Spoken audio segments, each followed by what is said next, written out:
selamat malam saudara. Senang sekali saya Yuliana Fonataba menjumpai Anda di Booster hari ini. Sejumlah informasi kriminal pilihan sudah kami siapkan. Inilah Booster selengkapnya.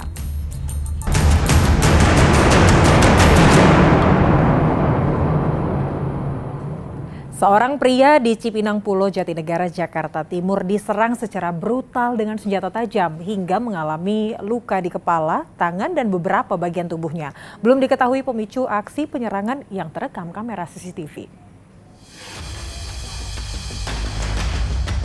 Dari rekaman CCTV, tampak aksi pembacokan secara membabi buta terjadi di sebuah gang sempit di kawasan Cipinang Pulo, Jatinegara, Jakarta Timur, Rabu sore.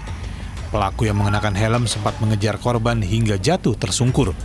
Tak sampai di situ, pelaku juga menyerang dengan senjata tajam ke tubuh korban. Korban sempat melakukan perlawanan, namun kewalahan hingga akhirnya korban mengalami luka-luka. Akibat penyerangan itu, korban mengalami luka pada bagian kepala, tangan, dan di beberapa bagian tubuhnya. Korban mengaku tidak mengetahui mengapa pelaku melakukan penyerangan terhadap dirinya, namun saat penyerangan terjadi, pelaku yang merupakan warga sekitar diduga dalam kondisi mabuk. Iya, awalnya kan saya nggak tahu ada tawuran. Nah, tiba-tiba ponakan saya bilang, Om, ada yang tawuran di depan, bawa parang. Ya udah, ntar masuk. Saya manggil Pak RT mau ngambil kunci untuk kunci gerbang. Pas saya mau kunci gerbang, udah saya slot, ada pengamen mau keluar. Nah, terus saya keluarin dulu. Tiba-tiba si pelaku bawa parang gede tuh mau ajar saya. Saya lari, jatuh lah saya, kecebur got saya untuk ngamanin diri daripada saya kena kebacok. Saya lari ke got gitu kan, masuk karena saya cedera gini. Udah tuh saya ngerangkak ke got ya. Terus dia udah jauh, saya naik ke got itu, dia masih ngeliat saya tuh, nguber lagi. Saya lari, jatuh saya, dibagi saya nih. Saya juga nggak terasa itu dibagi. Terus mau dibacok lagi, daripada saya kena kan, saya pegang tuh barang dia tuh, sampai tangan saya sobek, saya nggak rasain itu. Saya adu gini kan, adu pegang-pegangan barang dia tuh. Nah terusnya saya puyeng juga karena darah turun gitu kan. Dia merasa udah kena kali ya, udah dilepas tuh. Korban telah melaporkan kasus pembacokan tersebut ke polisi. Polisi juga telah menangkap pelaku berinisial R yang kini ditahan di Polsek Jatinegara. Triwibowo melaporkan dari Jakarta. Meresahkan warga, seorang pencuri spesialis rumah kosong ditangkap polisi. Pelaku ditangkap saat berupaya melarikan diri usai mencuri di rumah salah satu warga di Padang, Sumatera Barat. 3 kali lolos dalam pengejaran polisi, pelaku pencurian rumah kosong berakhir dengan timah panas dari tim Kelewang Satreskrim Polresta Padang di Kampung Nias, Pondok Padang, Sumatera Barat. Meski sudah terkena tembakan, pelaku yang merupakan spesialis pencuri di rumah kosong masih berupaya melarikan diri sehingga polisi terus melakukan pengejaran. Pengejaran terhenti saat tim Kelewang menemukan pelaku di kamar mandi sebuah masjid. Woi warga, tolong bawa! Woi warga, masuk lah! Pelaku langsung dilarikan ke rumah sakit Bayangkara Padang untuk mendapatkan perawatan intensif. Pencurian ini bukan yang pertama kali. Pelaku merupakan residivis kasus pencurian rumah kosong. Dalam menjalankan aksinya, pelaku biasa menjadikan rumah kosong di kawasan tempat tinggalnya sebagai target pencurian. Pelaku juga tidak segan mencuri barang berharga milik keluarganya untuk membeli narkoba. Setelah mendapatkan perawatan intensif, pelaku dibawa ke Mapolresta Padang untuk diproses lebih lanjut. Ya betul, tim Kelewang Polresta Padang mengamankan pelaku pencurian spesialis memasuki rumah curhat pencurian dengan pemberatan. Residivis yang bersangkutan ini sudah 2 kali masuk penjara dalam perkara yang sama. Jadi yang bersangkutan memang perbuatan sudah sangat meresahkan masyarakat dan melakukan aksinya memang sering di daerah pondok tersebut. Atas perbuatannya, pelaku dikenakan pasal tentang pencurian dan pemberatan dengan ancaman 7 tahun penjara. Ulfa Musriyadi melaporkan dari Padang, Sumatera Barat. Berpura-pura sebagai karyawan minimarket waralaba di cabang lain, seorang pria nekat mencuri uang puluhan juta rupiah di sebuah minimarket di Cipayung, Jakarta Timur. Pelaku yang sempat melarikan diri akhirnya berhasil ditangkap warga dan nyaris dihakimi massa.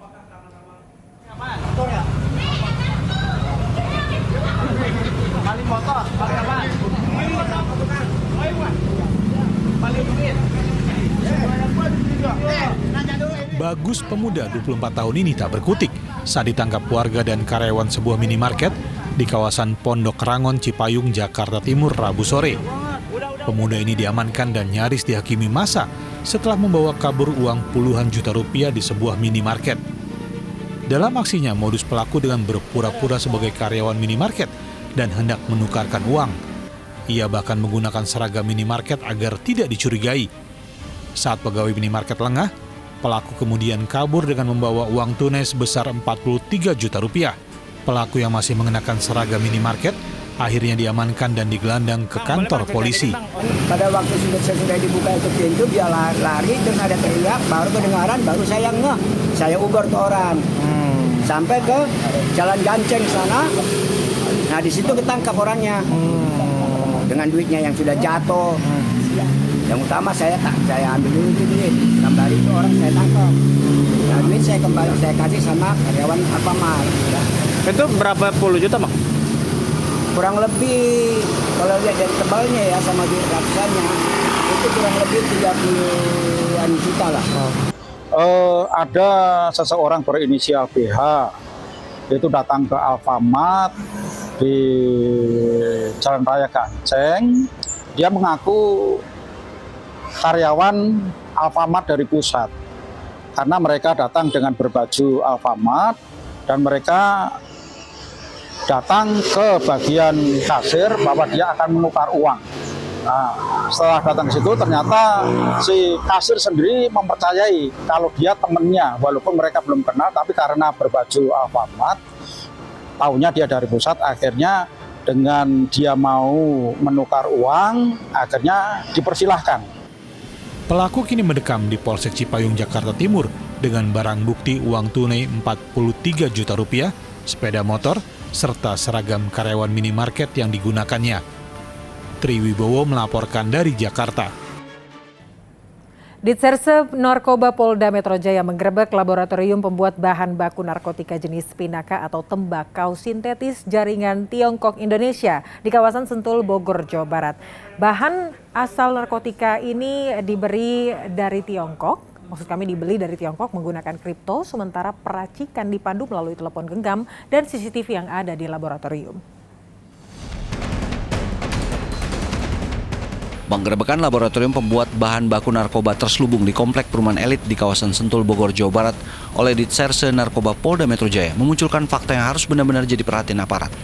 Bagaimana tidak, jaringan narkoba internasional yang beroperasi di Indonesia ini mampu kembangkan bahan narkoba jenis baru pinaka, bahan baku untuk pembuatan tembakau sintetis yang masuk golongan narkoba yang selama ini hanya bisa diperoleh di luar negeri. Laboratorium pembuatan pinaka ini merupakan satu-satunya di Indonesia. Para tersangka merupakan bagian dari jaringan Tiongkok Indonesia. Di Indonesia sendiri, jaringan yang sudah beroperasi selama 6 bulan ini dikendalikan oleh tersangka berinisial MFH. Ya, itu peran F ini kan sebagai dia pemodal, dia sebagai aktor intelektual dari kelompok ini. Ya, dialah yang memodali, kemudian dia juga yang membeli semua peralatan dan yang mengarahkan juga untuk membuat narkoba sintetis jenis pinaka ini. Dia yang mengarahkan. Jadi ini yang menariknya dari jaringan ini adalah pinakanya. Kalau biasanya kan pinakanya itu dari luar dibelinya. Kalau ini nggak, pinakanya yang dibikin di sini. Nah, ini yang luar biasa. Oke. Jadi jaringan ini sudah berjalan 6 bulan. Ya. Kemudian pinaka ini kan jenisnya sintetis.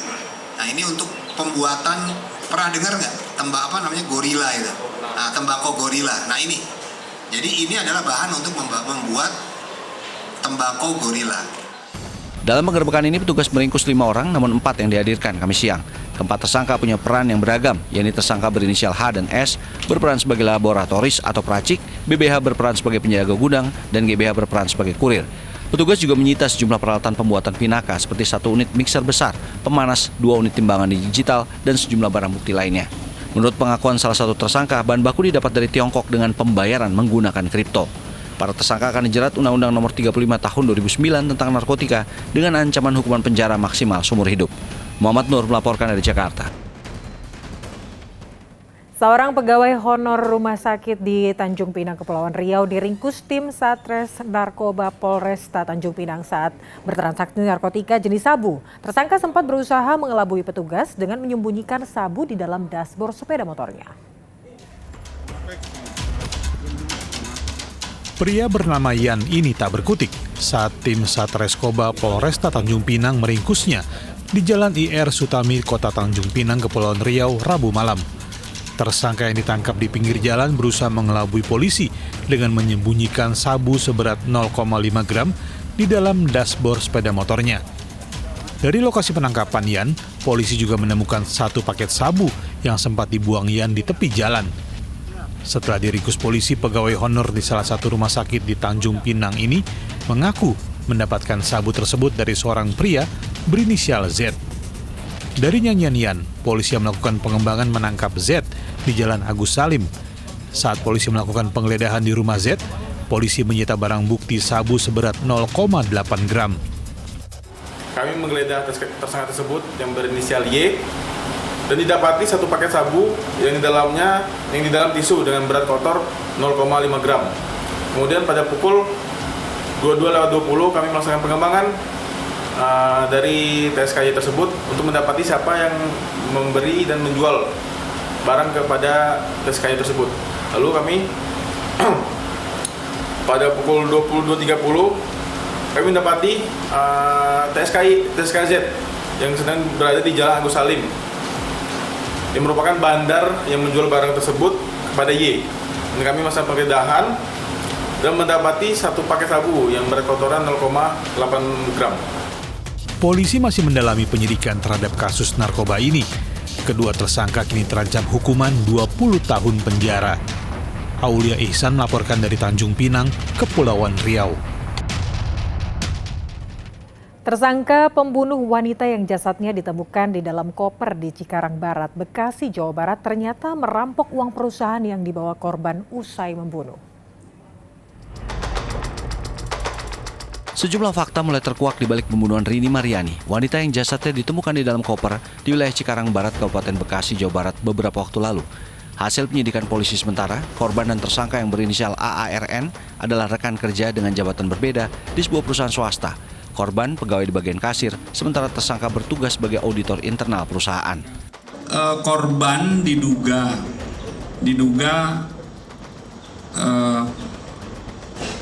terjadi perbuatan atau disetubuhi korbannya di hotel di daerah Bandung.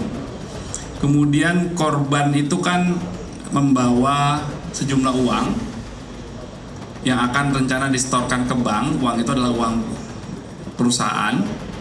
Uang itu juga diambil oleh tersangka. Uang sebesar 43 juta rupiah milik perusahaan yang hendak disetor korban ke bank digasak korban dan diduga jadi motif utama tersangka membunuh korban. Penyidik masih menggali motif lain di balik pembunuhan korban, termasuk pihak-pihak yang ikut membantu dalam kasus ini. Yang membuat miris, tersangka adalah seorang pengantin baru. Tersangka AARN, pria berusia 29 tahun ini, sempat buron usai membunuh dan kabur ke Palembang. Ia tak berkutik saat dibekuk petugas gabungan dari Polda Metro Jaya, Polres Metro Bekasi Kabupaten, Polres Tabes Bandung, dan Polsek Seberang Ulu 2 di tempat persembunyiannya di Kota Palembang, Sumatera Selatan. Tersangka bisa diringkus setelah ia tertangkap dalam rekaman CCTV sebuah hotel di Jalan Kebon Kaung 54 Cicendo, Bandung, Jawa Barat tanggal 24 April 2024. AARN dan korban Rini Mariani yang berpakaian warna merah masuk ke sebuah kamar bersamaan pada jam 9.51 waktu Indonesia Barat. 9 jam kemudian AARN membawa keluar sebuah koper hitam yang diduga membawa jasad korban. Sebelumnya jasad Rini Mariani ditemukan warga di dalam koper di kawasan Cikarang Barat, Kabupaten Bekasi, Jawa Barat, Kamis tanggal 25 April lalu atau sehari setelah korban dan tersangka terekam CCTV masuk kamar hotel di Bandung, Jawa Barat. Muhammad Nur melaporkan dari Jakarta. Mayat pria ditemukan di sekitaran kaki jembatan Suramadu, Surabaya, Jawa Timur. Evakuasi mayat berlangsung tak mudah sebab berada di atas kaki jembatan Suramadu. Polisi yang mendapatkan laporan harus meminta bantuan tim rescue BPBD Kota Surabaya karena mayat yang berada di tengah laut. Dengan menggunakan speedboat, tim rescue berhasil mencapai lokasi. Namun sempat kesulitan karena mayat berada tinggi di atas kaki jembatan Suramadu. Mayat laki-laki yang diketahui bernama Mahfud, 44 tahun, warga Dupak Timur, Kerembangan, Surabaya, ditemukan nelayan pencari ikan dengan posisi terlentang. Setelah berhasil dievakuasi ke daratan, mayat langsung dibawa ke Rumah Sakit Umum Daerah Dr. Sutomo, Surabaya untuk dilakukan otopsi guna mengetahui penyebab kematiannya. Polisi juga melakukan penyisiran di atas jembatan Suramadu guna mencari bukti. Jadi tadi sekitar jam 8 pagi dapat informasi dari Command Center bahwa telah ditemukan orang meninggal dunia di bawah jembatan Suramadu. Kemudian kita tindak lanjuti bersama BKT Inafis maupun BPBD dan Satpol PP maupun Instansi Samping. Kemudian kita evakuasi, kita bawa ke darat, selanjutnya nanti kita bawa ke Rumah Sakit Dr. Somo, lanjut melakukan pendalaman dalam penyelidikan tersebut. Ini mayat mau bunuh diri, peruntukan atau pemancing ini? Nah, masih kita belum tahu, nanti kita masih melakukan pemeriksaan saksi-saksi yang pada saat menemukan. Usai sudah Buser hari ini, Anda juga bisa menyaksikan Buser melalui akun TikTok Buser SCTV serta YouTube Liputan 6 SCTV. Saya Lina Fanataba dan seluruh tim yang bertugas undur diri. Sampai jumpa. Salam SCTV.